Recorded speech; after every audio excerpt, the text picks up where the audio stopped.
Hello friends, welcome back. आपका एक बार फिर से स्वागत है आपके अपने यूट्यूब चैनल के ऊपर। आज हम consumer equilibrium in case of two commodity के प्रैक्टिकल क्वेश्चंस करने वाले हैं। ये पिछले वीडियो के कंटिन्यूएशन में है, तो जो इस वीडियो को व्यू कर रहे हैं उनको मैं बोलना चाहूंगा कि इससे पिछला वीडियो जरूर देखें। अच्छा, एक चीज और, प्रैक्टिकल क्वेश्चन स्टार्ट करवाने से पहले मैं पिछले क्लास की रिवीजन करवाना चाहूंगा। तो पिछले क्लास में जो हमने डिस्कस किया था कि consumer equilibrium in case of two commodity के केस में कंज्यूमर को मैक्सिमम लेवल ऑफ सेटिस्फेक्शन मिलता है जब दो कंडीशन सेटिस्फाई होती है। पहली कंडीशन है MUX अपॉन में PX बराबर होना चाहिए MUY अपॉन में PY के, और दूसरा कि दोनों गुड्स की लास्ट यूनिट से मिलने वाली मार्जिनल यूटिलिटी सेम हो। एक बार वापस रिपीट करूंगा, दोनों गुड्स की लास्ट यूनिट से मिलने वाली मार्जिनल यूटिलिटी क्या हो, सेम हो। और तीसरा मैंने बताया था कि कंज्यूमर के बजट का फुल यूज हो जाना चाहिए। तो आइए अब हम स्टार्ट करते हैं आज के कुछ प्रैक्टिकल क्वेश्चंस। तो पहला जो क्वेश्चन है वो ये दे रखा है कि आपको गुड X और गुड Y की मार्जिनल यूटिलिटी दे रखी है। Both the goods are priced ₹1 each. दोनों गुड्स के प्राइस कितने हैं? ₹1। तो तब तो ये और भी आसान हो जाएगा, दोनों गुड्स के प्राइस सेम है, तब तो कुछ क्वेश्चन में है ही नहीं। इनकम ऑफ मिसिस मानसी आपको दे रखी है, कंज्यूमर की इनकम ₹7। तो दोनों गुड्स की वो कितनी क्वांटिटी परचेज करे जिससे कि उसको मैक्सिमम लेवल ऑफ सेटिस्फेक्शन मिल सके। तो आइए इसका सॉल्यूशन देखते हैं। आपको इनकम दे रखी है ₹7, दोनों के प्राइस भी आपको गिवन है ₹1 पर यूनिट, ₹1 पर यूनिट। आपको सिर्फ एक ही चीज इसमें फाइंड आउट करनी है कि वो दोनों गुड्स की मैक्सिमम से मैक्सिमम कितनी यूनिट परचेज कर सकता है। तो जब कंज्यूमर की इनकम ₹7 है और दोनों के प्राइस भी ₹1 है, तो वो दोनों के कितनी मैक्सिमम परचेज कर पाएगा? ऑब्वियसली 7 ही परचेज कर पाएगा, 7 से ज्यादा वो परचेज ही नहीं कर सकता क्योंकि उससे ज्यादा उसका बजट भी नहीं है। तीसरा स्टेप हमें ये फाइंड आउट करना है कि दोनों गुड्स की कितने यूनिट परचेज करेगा। तो आइए ये भी देखते हैं। तो फर्स्ट यूनिट वो Y की परचेज करेगा क्योंकि इससे उसको मार्जिनल यूटिलिटी ज्यादा मिल रही है 110। सेकंड वो परचेज करेगा X की क्योंकि उसके बाद 100 है। सेकंड ये भी कर सकता है, ये भी कर सकता है क्योंकि दोनों से सेम है। अगर सेकंड X की परचेज करता है तो थर्ड Y की करेगा। फिर फोर्थ कहाँ पे ज्यादा है? यहाँ पे। फिफ्थ X या Y? ऑब्वियसली सिंपल 85, इसमें इसको ज्यादा सेटिस्फेक्शन मिल रहा है, यूटिलिटी मिल रही है, तो फिफ्थ यूनिट X की परचेज करेगा।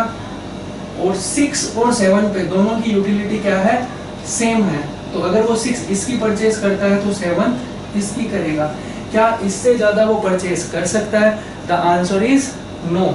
7 यूनिट से ज्यादा वो परचेज नहीं कर सकता क्योंकि इससे ज्यादा उसका बजट ही नहीं है। तो कंज्यूमर को इक्विलिब्रियम कहाँ पे हो रहा है? जब वो 4 यूनिट X की परचेज कर रहा है और 3 यूनिट Y की परचेज कर रहा है। तो क्या एग्जाम में आपको सिर्फ सीधा सा ऐसा शेड्यूल बनाना है और आंसर दे देना है? ना, इस तरीके से नहीं। आपको ये बताने के साथ साथ ये भी लिखना है कि consumer will be at equilibrium when he purchase 4 unit of X and 3 unit of Y, because here the following two conditions of consumer equilibrium is satisfied। पहली वाली कंडीशन आपको पता ही है, इस वाले लेवल पे ये दोनों चीजें बराबर हो रही है। और जो दूसरी कंडीशन है, दोनों गुड्स की लास्ट यूनिट से मिलने वाली मार्जिनल यूटिलिटी भी क्या है? सेम है। सर आपने यहाँ पे 2 कॉलम और क्यों नहीं बनाए? MUX अपॉन में PX का और MUY अपॉन में PY का। अरे बनाने की जरूरत ही नहीं है क्योंकि सेम यही आएगा आंसर। 100 को अगर 1 से डिवाइड करोगे तो 100 ही आएगा, 90 को 1 से डिवाइड करोगे तो 90 आएगा। यहाँ पे भी सेम ही रहना है, तो आपको ये कॉलम खेत बनाने की भी जरूरत नहीं है क्योंकि दोनों गुड्स के प्राइस क्या है? सेम है। तो ये था हमारा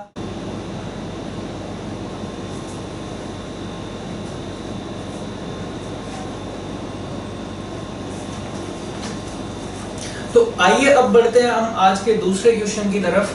तो जो सेकंड क्वेश्चन है उसमें क्या है कि you are given marginal utility schedule. आपको गुड X और गुड Y का मार्जिनल यूटिलिटी शेड्यूल गिवन है। दोनों गुड्स के प्राइस भी गिवन है, X का प्राइस ₹8 और Y का भी प्राइस ₹8।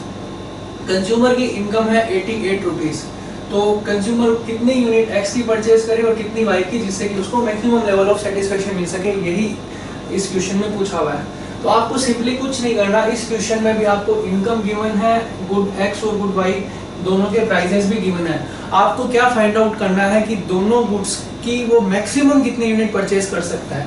तो अगर आपकी इनकम 88 रुपीज है और दोनों के ही प्राइस 8 रुपीज है, तो वो दोनों की मिलाकर कुल 11 यूनिट परचेज कर सकता है। अच्छा, अब आपको नेक्स्ट स्टेप पे फाइंड आउट करना है कि कितनी वो x की परचेज करेगा और कितनी वो y की। तो आइए देखते हैं, जैसे हमने फर्स्ट क्वेश्चन में किया था वैसे ही सेकंड में करना है। तो वो फर्स्ट यूनिट y की परचेज करेगा क्योंकि उसको इससे ज्यादा यूटिलिटी मिल रही है, सेकंड x की करेगा, थर्ड दोनों में से कोई भी परचेज कर सकता है क्योंकि दोनों से मिलने वाली यूटिलिटी सेम है। अगर वो y की करता है तो फोर्थ इसकी करेगा, फिफ्थ x की करेगा क्योंकि इससे ज्यादा यूटिलिटी मिल रही है, 6 भी x की करेगा, 7 भी x की, 8th यूनिट भी x की करेगा, 9th यूनिट 28 और 24, 9th यूनिट भी x की परचेज ही करेगा क्योंकि इसमें ज्यादा मिल रहा है। 10th यूनिट में आपको चेक करना पड़ेगा, अगर 10th यूनिट x की करता है तो 11th यूनिट y की करेगा। बस आपको यही तो फाइंड आउट करना था कि मैक्सिमम कितनी परचेज करनी है उसको 11। तो यहाँ पे उसको इक्विलिब्रियम होगा जब वो 8 यूनिट x की परचेज करेगा और 3 यूनिट्स y की परचेज करेगा।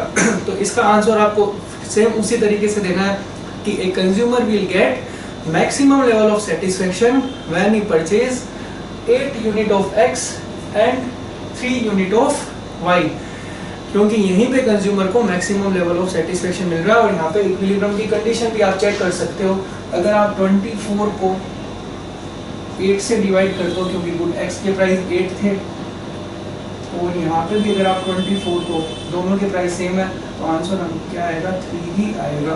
तो यहाँ पे आपकी इक्विलिब्रियम की कंडीशन भी सेटिस्फाई हो रही है। सर ये दोनों क्वेश्चन तो बड़े आसान थे, इसमें दोनों गुड्स के प्राइस सेम दे रखे थे, हमें दोनों गुड्स की मार्जिनल यूटिलिटी को कंपेयर करना था और आंसर सीधा सा फाइंड आउट कर लेना था। कोई एक ऐसा क्वेश्चन बताओ जिसमें दोनों गुड्स के प्राइस भी क्या हो, डिफरेंट हो। ठीक है, एक क्वेश्चन हम ऐसा भी कर लेते हैं। तो इस वाले क्वेश्चन में आपको दोनों गुड्स की मार्जिनल यूटिलिटी गिवन है, प्राइस भी दोनों के डिफरेंट गिवन है और इनकम 24 रुपीज। तो आइए देखते हैं इसका solution. Good x 2 rupees per unit पे बिक रहा है और y 3 रुपीज पर यूनिट पे, और कंज्यूमर की इनकम है 24। तो जो नेक्स्ट स्टेप हम फाइंड आउट करते थे कि मैक्सिमम यूनिट हम दोनों गुड्स की कितनी परचेज कर सकते हैं, लेकिन इस टाइप के क्वेश्चन में हम दोनों गुड्स की मैक्सिमम यूनिट फाइंड आउट नहीं कर सकते क्योंकि दोनों के दाम क्या है, डिफरेंट है। अगर सेम प्राइस होते तो हम यहाँ पे डिवाइड कर लेते, लेकिन डिफरेंट प्राइस होने की वजह से आप ये चीज फाइंड आउट नहीं कर पाओगे। तो आंसर उठता है कि अब इसका सॉल्यूशन कैसे होगा, हमें इसकी क्या निकालनी पड़ेगी, पर रुपी मार्जिनल यूटिलिटी। तो गुड x चूंकि 2 रुपीज पे बिक रहा है, तो 2 रुपए देने पे 20 की यूटिलिटी मिल रही है, तो 1 रुपीज से कितने की मिलेगी, 10। तो इस तरीके से आपको सारी जो यूटिलिटी है उसको 2 से डिवाइड करना पड़ेगा, 14 को 2 से, 12 को 2 से, इस तरीके से। इसी तरह आपको गुड y की भी पर रुपी मार्जिनल यूटिलिटी निकालनी पड़ेगी। जब आप 3 रुपीज दे रहे थे तो 24 की यूटिलिटी मिल रही थी, 1 रुपीज देने पे 8 की। इसी तरीके से आपको सबको 3 से डिवाइड करना है, 12 डिवाइडेड बाई 3, और लास्ट में आपका बचा है 9 को 3 से डिवाइड करना है 3। तो सर यहाँ पे इक्विलिब्रियम कहाँ पे होगा, सिंपल सी बात है, जो इक्विलिब्रियम की कंडीशन है वहीं पे होगा। तो सर यहाँ पे तो देखने पे लग रहा है कि कई जगह पे ये दोनों के दोनों क्या है, बराबर है। सर ये यहाँ पे भी बराबर है, सर ये 7 और 7 यहाँ पे भी बराबर है, 6 और 6 यहाँ पे भी बराबर है, सर ये यहाँ पे भी बराबर है।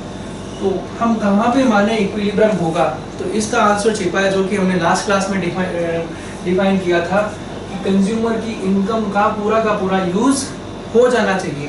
तो हम फर्स्ट वाली सिचुएशन में देखते हैं कि 3 यूनिट x की परचेज करेगा तो उसको टोटल 6 रुपीज देने पड़ेंगे, और 1 यूनिट y की परचेज करेगा तो टोटल उसको 3 रुपीज, तो टोटल उसको कितना देना पड़ेगा, 9 रुपीज देना पड़ेगा, जो कि उसके बजट से बहुत कम है। तो यहाँ पे तो इक्विलिब्रियम हो ही नहीं सकता, क्योंकि वो अपने सेटिस्फेक्शन को बढ़ाने के लिए थोड़ा और परचेज करेगा। अब यहाँ पे चेक करते हैं, यहाँ पे वो 6 यूनिट x की परचेज करेगा तो टोटल उसको 12 रुपीज देने पड़ेंगे, और ये 4 यूनिट 1 2 3 4 यूनिट y की परचेज करेगा तो यहाँ पे इस y के लिए भी 12 रुपीज, तो टोटल यहाँ पे उसको 24 रुपीज देने पड़ेंगे, जो कि उसकी इनकम के बराबर है। तो यहाँ पे कंज्यूमर को इक्विलिब्रियम होगा, क्योंकि यहाँ पे उसके बजट का भी पूरा का पूरा यूज हो रहा है। बाकी जितनी भी सिचुएशन है वहां पे वो उसके बजट का यूज नहीं हो पा रहा है। तो ये था इसका सॉल्यूशन, लेकिन सॉल्यूशन में आप इसी तरीके से लिखोगे जो कि हमने पिछले 2 क्वेश्चन में लिखा था कि consumer will find its equilibrium when he purchase 6 unit of good X and 4 unit of good Y, because the following 2 conditions of consumer equilibrium is satisfied। पहली वाली ये और सेकंड वाली MU of last rupee spent on both goods is equal। तो ये थे हमारे consumer equilibrium से रिलेटेड प्रैक्टिकल क्वेश्चंस। होपफुली आपको समझ में आए होंगे। अगर आपको ये वीडियो पसंद आता है तो प्लीज़ इसे लाइक कीजिए, सब्सक्राइब कीजिए, ज़्यादा से ज़्यादा शेयर कीजिए। नेक्स्ट क्लास में हम देखेंगे इंडिफरेंस कर्व थ्योरी और consumer equilibrium in case of IC theory. Till then हंसते रहिए, मुस्कुराते रहिए। एक मैसेज जो मैं आपको रोज हमेशा देता हूँ कि पढ़ाई के साथ साथ खेलते भी रहिए, क्योंकि जितना ज़्यादा खेलोगे उतना ही जल्दी सीखोगे। टिल देन, थैंक यू बच्चों।